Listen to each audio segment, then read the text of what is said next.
Sometimes life gets crazy and it's just too easy to focus on all the negativity in the world. Welcome to the audio antidote to that. On this show, we highlight the amazing and positive work being done in the world to remind ourselves that there is hope out there for the future. And along the way, we'll pick up some new perspectives and ideas so we can all work together to make the world a little bit better. Because we know that when creativity and community come together, we can create good. This is Creating Good with Matt Barnes. Let's do it. Hey everybody, it's another amazing episode, if I do say so myself, of Creating Good with Matt Barnes. I'm Matt Barnes, and today we have a great show. It's going to be awesome. It's Trish Becker-Hafnor, and she is from the Cohousing Association in the United States. She's going to be our guest today. This is such a fun conversation. I'm very excited for you to hear it. For those of you that don't know, if you're just joining us, if you're just getting plugged into Creating Good and what Creating Good is all about. Creating Good is all about creating good. It's just about motivating. It's about encouraging people. It's encouraging me. It's encouraging you that A, there is good being done in the world, even when it feels like there's not. And B, we can all create good with what we already have. It doesn't necessarily mean you have to start a business or start a nonprofit or what. There's such great, amazing ways to create good in our own lives with the resources we have, with the connections we have. We want to bring people together and show that when we come together, we can all work together to create good in this world and make it just a little bit better for everyone, really, for everyone. We have a pledge on our website, creatinggood.co, that you can take. We want to get everybody to take it, honestly. But it's such a simple pledge. And the values of creating good are simple. They're based on the same values that are the rules at my house for my family, which are show love, be kind, stay curious, have fun, and stay cool, be cool. You know, like have your feelings, but also keep your cool. And it's just that simple. It's how can we do that? So go to creatinggood.co, take the pledge. You get a little badge you can put on your website to show that you are committed to creating good in the world. Very simple. Today's guest, like I said, Trish Becker-Hafnor is she's with the Cohousing Association of the United States, which to me sounded a little weird. I didn't know what this was. And the more I talked to her, the more I was just fascinated by the ways that we can create good through community in the simplest things, the ways we can connect with our neighbors, we can connect with our communities. And what is co-housing? It's not as weird as it sounds. I promise. This was a fascinating conversation. I'm here with Trish Becker-Hafnor at Beckner. Beckner's not right. That's not your name. Let's try that again. It's close. I mean, I'm literally reading it. How could I get this wrong? It's Okay. so hard. I get it. Okay. Editors, cut that out. Okay. So here we go. I'm here with Trish Becker-Hafnor, and I'm so excited that you could be with. Thanks for coming on the podcast. Yeah, thanks so much for having me, Matt. Awesome. Before we jump into everything, we always start off with a segment we call 3 Random Questions. I have a list of like over 100 random questions, and we randomly choose 3 of them. So very cleverly named. I love it. 3 Random Questions. Are you ready? I'm ready. All right. What is your favorite season and why? Oh, summer, 100%. I think mostly what gets me is the summer nights. So the ability to be outside in the dark until, way past bedtime with not a lot of sweaters and blankets on is one of my favorite experiences. Yes.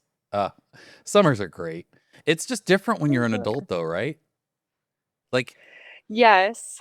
I mean, I still love it. Yeah. But when you're a kid, summer seems like it goes on forever. And now as an adult, I feel like I blink and I miss summer, That's the truth. I think having kids also kind of put me back in that appreciation. So they're out of school. Things are just different. Yeah. It's just summertime and the living's easy. I like it. Very cool. All right. What is the skill you have that you're most proud of? Oh my gosh, that I'm most proud of. Okay, I don't know that this is what I'm most proud of, but my little secret skill is that I'm really good at voice recognition. So if I meet someone once and then they were to call me without caller ID, I would know who it was. I can pick up actors in animated films. It's just a little skill that I've picked up. That's pretty impressive, actually. My Yeah. wife's really good at that. We'll be listening. We'll be watching like a cartoon with the kids or watching a Disney movie or something, and she'll be like, "Oh, that's that," you know, and I'll Yes. be like, "No, I don't think it is," and she's always right. I've just stopped Yeah. disagreeing because she's always right. Yeah. Which Yeah. is I think that's just a smart approach. yes, and that's just a good rule in general in marriage, right? Like she's just let her. She's always right. It's fine. She's the one. She's the one home with the kids today, so she gets to be right. She Okay. does. Last question. If you could have any superpower, what would it be? Gosh, other than my voice recognition Mm, superpower, it's true. You kind of already have one. I do already have one, but if I had to pick another one, I think probably superhuman strength. I just think about how often I'm trying to do a gardening project or something, and I don't have superhuman strength, or even regular human strength, so I have to wait until someone can help me lift it. And so I think that I could just get a lot done if I could just, hoist a car Sure. or, some beams or something. It'd be So very and also impressive to people like absolutely. that. Yeah. There's some good opportunities for showing off with that. Yeah. Yeah. Yeah. You'd find me just lifting cars, Your kids would be like, on the side of the street. "My mom's the coolest." Watch, she'll pick your car up. I like it. Very cool. All right, you survived 3 random questions. Well done. You get to Thank you. we will proceed with the interview. I always, Great. you got to judge these things. Are they good It's a enough? It test. is. It's a Yeah. bit of a test. Yeah. Some people, I don't know. But you and I got to talk a little bit a few weeks ago. But I want for the listening audience, give us a little bit of your origin story. Where did you come from? What did you get started in, and how'd you end up where you're at? Yeah. Let's see. Uh, my origin story as it relates to community starts when I was, in college. So I found myself living in a variety of communal situations, as most people do, college roommates, and I loved it. It's the best. It's the best time in life. And then got married and was about to have a kid and found myself alone in the suburbs. And we'd lived there for 2 years and looked around and said, I actually don't know a single one of our neighbors. Mm, And we have a baby on the way. And this feels really lonely and just not what we imagined when we said we need a village yeah. for our family. So we ended up joining a co-housing community on the northwest side of Denver right before my daughter was born. And we lived there for several years. It was a transformative experience raising a kid with the actual support of people that live near us. And then in 2022, I took the role of executive director of the National Cohousing Association, and we're just trying to promote community-rooted housing in all of its forms, and create a more connected future. So, it was a deeply personal experience, and I think that it's one that resonates with people, regardless of their generation or needs. I think people want to feel connected and feel a sense of belonging. So, Absolutely. yeah, that's my story. I for sure agree with that. I have a question about you very Mhm. casually said that you joined a co-housing community. What like I think to the average person that probably sounds like, "What? What is that? Is that Yeah. a cult? Is that a commune? What is Yes. that?" You know? I mean, no, it's not a No, cult, no, no. but yes, that is the first You're thing like, "Yes, it that is, and people I am think the of. leader, and Yeah, you will join." And this is a welcome to recruitment this call. podcast. No, I was just giving a talk this morning about things that distinguish co-housing from other types of intentional community, including cults and communes. So, co-housing it's in the intentional community spectrum and it's on the far mainstream end. So, in co-housing, you have private homes. They might be slightly smaller than your average home and that you don't have a bunch of extra rooms Yeah. because you're sharing them in the common house. So you have your private house with bathrooms, kitchen, it's a normal home. And then you have shared spaces. So shared gardens, a common house, maybe guest suites that your neighbors rent out. And then there's a high degree of social connection. So you're having meals together, maybe once a week, maybe once a month, depending on the community. and you're just committed to showing up for your neighbor when they have a need, and also to asking for help and to putting some of your time towards the betterment of the community, whether that means you love Excel and so you're gonna help with the community budget, or maybe you love gardening and so you're gonna put your green thumb to use, and the whole community will benefit from your gardening expertise. So co-housing is not a cult. There's not a leader. That's what makes the cult a cult. Sure. It's Yeah. actually co-housing has a flat structure. So um, people make decisions together about their community using consensus, and there's no sharing of finances, which is what you often find in a commune, Sure. is like they're actually pooling their money, and that doesn't happen. So it's very similar to a traditional neighborhood, but one that you hang out with your neighbors and support each other and have someone to call when you have a need. It just sounds like just more intentional community, right? I mean, Yeah. but I get it, because that doesn't naturally happen maybe the way that it used to. And when I say used to, I might mean centuries ago, like Hmm. and when people were living more in communities and in pod kind of structured, Hmm. relationships like that. But even, I think we talked when we talked a few weeks ago, like growing up, I remember the street I grew up on was a cul-de-sac, and it was like if people were home, their garage doors were open, and that meant Hmm. if it was open, that meant they were home, and we kind of would come in and out, and we were all very connected that way, and everyone was welcome at everyone else's house, and it was just kind of this ideal thing. And for me growing up, I Hmm. kind of thought, well, that's just how it is. And it wasn't Hmm. until later that I realized, like, wow, that I grew up in a very unique neighborhood. That is not the standard. That Hmm. is not the norm. And I think that has gotten even less. And so the Hmm. need for people to be more intentional about that it seems obvious. I mean, it's Yeah. how does that work with? I mean, we obviously live in a pretty divided country, Hmm. and some divisive times. How does that play into that at all? Does that get sticky, or is it something where you just Hmm. kind of we don't talk about those things, or how does that work? Yeah. Yeah.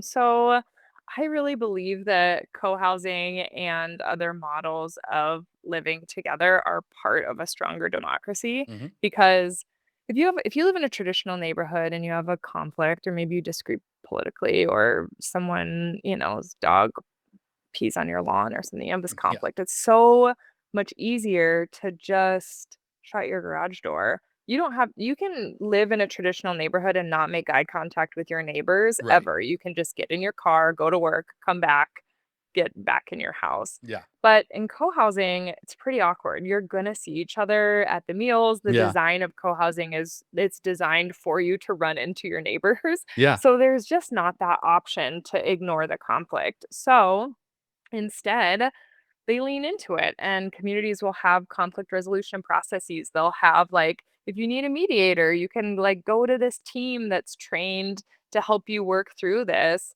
And it's a lot, you know, when you have a group of humans, there's going to be conflict. It's not utopia. Right. Like, you're not best friends with everyone you live with, Right. but you do have positive regard for them and their well-being.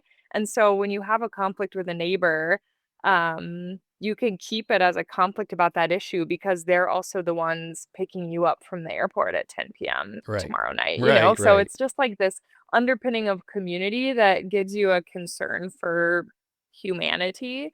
Um, which is how we work through conflict. So I think co-housers are part of a stronger democracy. They're also more civically engaged because they're connected. They're feeling part of something bigger than themselves. And so they're active in causes that mean a lot to them. So we really believe that co-housing is a solution to a lot of these social problems that we face, Yeah. It democracy seems like being it one of seems like them. it would be. I Yeah. mean, people don't talk there, and when we don't talk, we lose nuance, we lose Hmm. context, and so we start to just identify with one side or another, and and Hmm. not have those, like you said, more difficult conversations, even with ourselves, even Yeah. even to Yes. kind of go, well, yeah, some I'm not all this. Sometimes I'm a little bit that. Sometimes I see that, or Mhm. and Mhm. embrace the complexity and nuance of things. It seems like this would Mhm. encourage that more. Yeah, and I like what you said about that exploration with ourselves too, because I think, at least from my actual experience, having a child and I was full-time employee in community, I had this social support network. Like I had someone taking care of my kid 3 days a week. She was with different neighbors when she was a baby. I had a home cooked meal once a week and like leftovers multiple other times a week.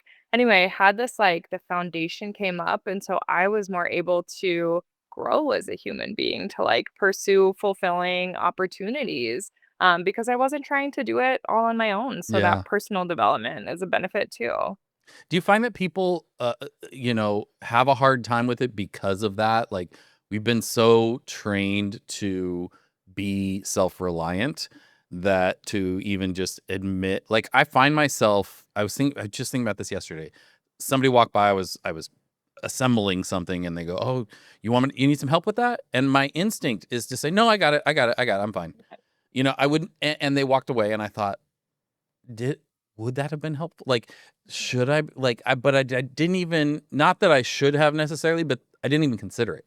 You know what I mean? Yes. Like, in that case, maybe I Yeah. didn't need help, but I just started thinking of all the times that my instinct is to say, "No, I got it. I got it. I got it." When Mhm. really, maybe I could use some help with that, or, Mhm. it would Mhm. be better if I wasn't doing that alone, and, but Yeah. do you run into that a lot? Mhm. Yeah, I mean, it is easier to just say, "No, I got it." It's also how often do we say, "Call me if you need anything. I would do any like, I'll do Yeah. anything." Like, we're all so willing to show up for others, but sometimes the more courageous act is to actually ask for help. Yeah. And it's scary and it's vulnerable, but what happens when we do that is we open up this, like, channel of reciprocity. So Yes. we ask for help, that invites in this relationship, it also gives that other person permission to ask for help when they need it or accept it when it's offered. But I think that in our individualistic society, we're obsessed with the idea that we can and should do it on our own, and, so it feels to me like living a community-oriented life is, like, constantly walking upstream when we Mhm. live in our culture, right? It's just like every decision is like, "This is not the natural easy choice, but I think it's gonna pay off," so you just, like, keep making those decisions Sure. yeah. Can I ask a really just practical question out of curiosity? I so as you're talking also, I'm thinking of like group project ideas where you get some people who carry the project and others who don't. How does that work with Yeah. these kind of things? Like, is there a commitment when you join? And then if somebody kind of goes, I don't, they're not coming to the Mhm. dinners, they're not participating in the community. What does that look like? How does that Mhm. happen? Yeah. So as far as like moving in and moving out, it's a standard real estate transaction. So Hmm. there's no like you're voted on and accepted or you're kicked out. That's not how it happens. But there are cultural and social norms and expectations that if you're living in the community, it's because you want to. It's Yeah. because you want to be a part of community life. And a healthy community builds a structure around the varying strengths and needs of people and at different times, right? Like they know that the working mom of a newborn can't give the same amount of time as the retired single person. And so I think that that's what's beautiful when we kind of just like create a container for community and let it flourish because that's how human beings are. Yeah. We recognize just you don't time is not what you have an abundance of right now, so I'm gonna show up in this way. And yet, I had a great relationship with one of my neighbors, Susan. She was retired, and so she watched my newborn regularly. And we helped her out a lot by building a bookshelf in her home and helping her with computer issues Yeah. and providing companionship. So that's what reciprocity is. It's Yeah. just recognize that you give what you give and you receive what you need. Yeah, it's incredible. I mean, so this is not something that I think most people hear about often. I Mhm. hadn't. How pervasive is this? How, you're now you're working with an association, the Co-Housing Association of the United States. What is your role there? What does that look like? And is this pretty widespread? Yeah. So, traditional co-housing began in Denmark in the 60s, and then it was brought over here 30 or 40 years ago by two architects named Katie McCammon and Chuck Durrett. And they wrote a book. And so, since then, in the past 30 to 40 years, we now have close to 200 co-housing communities in the US today. And then there's about 150 that are in some stage of development. This is just specific to co-housing, which is this like Danish model, private home, shared common Yeah. space. There are countless other models of people who converted their garage to an ADU and have a Right. community, or communities that tore down the fences and started having weekly potlucks together. So people are finding ways to live together in all sorts of shapes and sizes, and it is growing tremendously. I can't tell you how many conversations I have where I explain co-housing and someone says, "Oh my gosh, that's my dream. That's exactly what I talk about with my friends. Is just how can we live together Yeah. but in separate houses, but help each other with the childcare and have dinner together and garden together, right? Right. Like it's a common dream. So yeah, there's lots of different models popping up, and co-housing is growing by the year. I So love it. I think it's so yeah. cool. What so okay, then you get somebody like me who I love the concept, I love the idea, I love community. I think, with what we're doing with creating good, so much of that is about community. I mean, we Hmm. our whole mission is this idea that the formula for creating good in the world is community plus creativity, bringing people together Hmm. and getting creative with problem solving. Like that's how we make the world Yes. better. And but I love my neighborhood and I love the house that I live in and I'm not planning on moving anytime soon. I like the school my kids go to, all those kind of things. What Hmm. what what can we, just the average person, like, take from this concept and maybe in simple ways start applying that to our lives and our neighborhoods? Hmm. Uh, have you seen that, like, where people have taken that and gone, Hmm. like, we can't have the full thing exactly, but we can Yeah. do stuff like that? Yeah.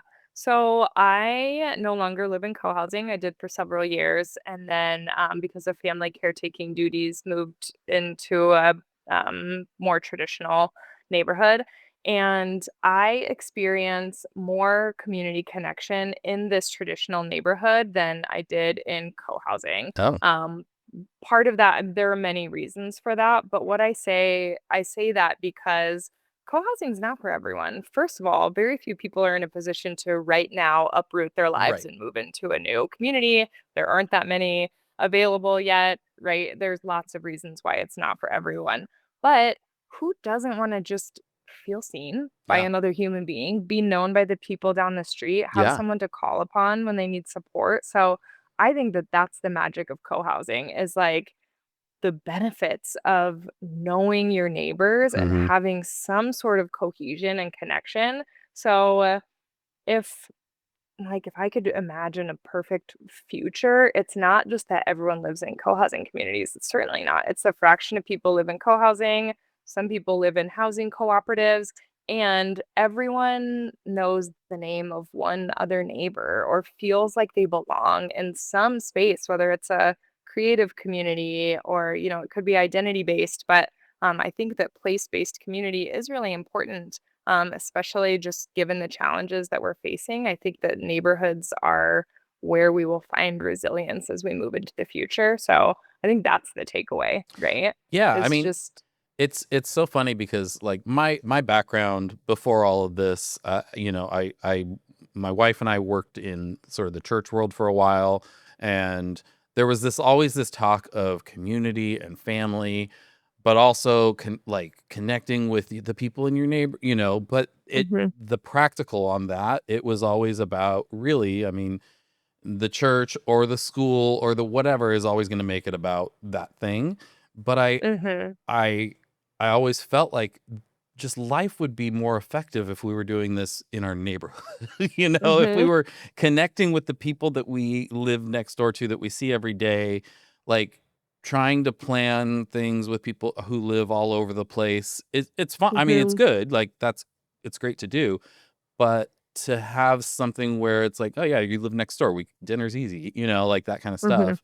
Um, and yet there's just, I don't know, there's not been a huge push for that. And I think Mhm. to give people, even, people listening to this and involved with creating good, and me myself, just some of these practical ideas of like, yeah, these are simple things we can do Mhm. to, Mhm. start Yeah. connecting with neighbors and create community. That that Yeah. could be like you're saying, like these are the answers to a lot of the bigger problems that we're facing. Right. And just if you're feeling, you being anyone Yeah. listening, anyone out there who's like feeling a craving, I wish I knew my neighbors. I wish we had an annual block party, anything. I guarantee you that the other people are feeling that too. And so often it just takes one organizer, one instigator to say, Yeah. I will take it. Like we all suffer from the kid birthday party thing where we're like, but what if no one shows up? But if it just one brave soul raises their hand and says, let's gather, let's do this one thing together, it will resonate. I just know it. And then it takes on a life of its own. Yeah. Neighbors want to be more connected. So, It's funny. I don't know. Well, this just popped into my head about a year and a half ago. We were at home, I think on a Saturday or Sunday morning or something, and uh, somebody knocked on our door, and of course, we're so conditioned. My initial reaction is like, oh no, so who's at my door? Um, and but I go over, and it's the son of a guy who I worked with like 10, 12 years ago. My wife and I both had worked with this mm, person, and he was like, I live in this neighborhood now, and I was on a walk, and I recognized, your car from something from Instagram that I saw. And I was so glad that he came over and said hi and like caught up. I mean, he was like, he yeah. was a kid when I knew him last, and now he's in his 20s. But I thought, I'm so conditioned. I would never think to do that. I would think it. I would Mhm, walk by and be like, "Oh, I bet that's that family that we used to know." Okay, and on with mhm. my walk. But to actually stop and like walk up and knock on the door and Yes. say hi, and there's Yeah. something about that that's just like, I think you're right. Like if you can be the person that can start the trend, people Mhm, want that connection. They mhm. want to know, they want to be known. They want to know you. They want to be Right. known. And it's just that fear to overcome of, Mhm. honestly, probably Yeah. fear of rejection and fear of, Yeah, you know, all that. absolutely. Yeah, it's that conditioning. It's so strong, Yeah. you know? Yeah. Yeah. Wow. Well, this is really cool what you're doing. So with the association, what is the role of the association? Are you helping to start new communities? Are you just helping to resource these communities? Yeah, so we're mostly education and creating a container for people to connect with one another. So we don't develop the communities themselves, but we provide education for people to bring their community dreams to life. And we just try and spread the good word about what co-housing is and what it isn't. We have an event on the 10th of every month at 10 a.m. Mountain called the Commons, where it's just sort of like the front porch of co-housing. Like, come learn about what it Hmm. is and see if you're intrigued to continue learning more. So, yeah, If invite anyone to join. Yeah, if anybody wants to know more about that, where can they go? Yep, cohousing.org. Cohousing.org. Simple. Yep. Awesome. Well, this is amazing. I really think it's like you said, whether co-housing itself is right for people or not, the concepts of it. I think just giving people that encouragement that this is something that you can have. You can have Yeah. community in your neighborhood, Right. and you can be the one to help kind of foster that. I'm also thinking right now of my wife, who has been. Our kids are going to be going to first and second grade, the kindergarten and first grade this last year. And as your kids get into school, you start to connect with other parents, and she Mhm. just naturally has started like, hey, we're, letting the other moms of, hey, we're going to the beach on Friday, and all these people are showing up. And it's just, Yes. I mean, and I'm going, you're like the community organizer. And she's like, what are you talking about? I'm like, look at you. Like you're just Yeah. doing a beach day with our kids, and you send it to a text to all these moms, and they all show up, like all of them with their It's kids. beautiful. And Because we all want that. it's amazing. And I Yeah. love that. I think it's we need so much more of that. So last question that I ask everybody is, what in your job brings you the most joy? Oh my gosh.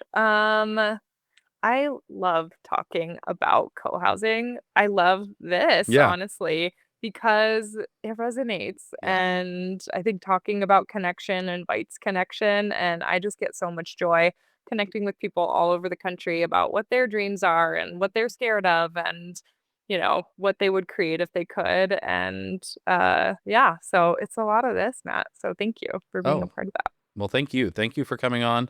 Mm, If people want to know more, they can go to cohousing.org.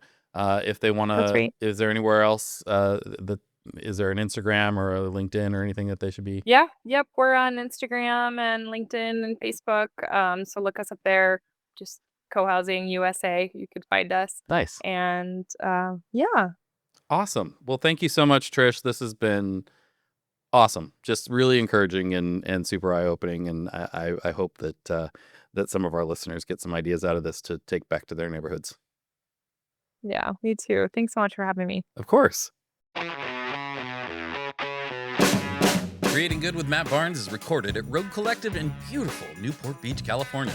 It's hosted and executive produced by me, Matt Barnes. Post-production is by our amazing friends over at Fame, the B2B podcast agency. Writing is by Matt Barnes and Taylor Bolanos from Rogue Creatives. Creative direction and design is overseen by Corey Hill of Rogue Creatives. Theme music is composed and performed by Jared Atherton of Chapters. Huge thanks to our amazing guests for joining us this episode, and thank you to all of you incredible listeners for tuning in. If you enjoyed the show, and I would imagine you did if you're still listening, so don't forget to help us spread some good by giving us a good review. Preferably like 5 stars, lots of really nice words. It's very helpful. Also, tell your friends and subscribe so we can come straight into your potholes each and every time we have a new episode. Take the Creating Good pledge on our website at creatinggood.co. We'll catch you next time.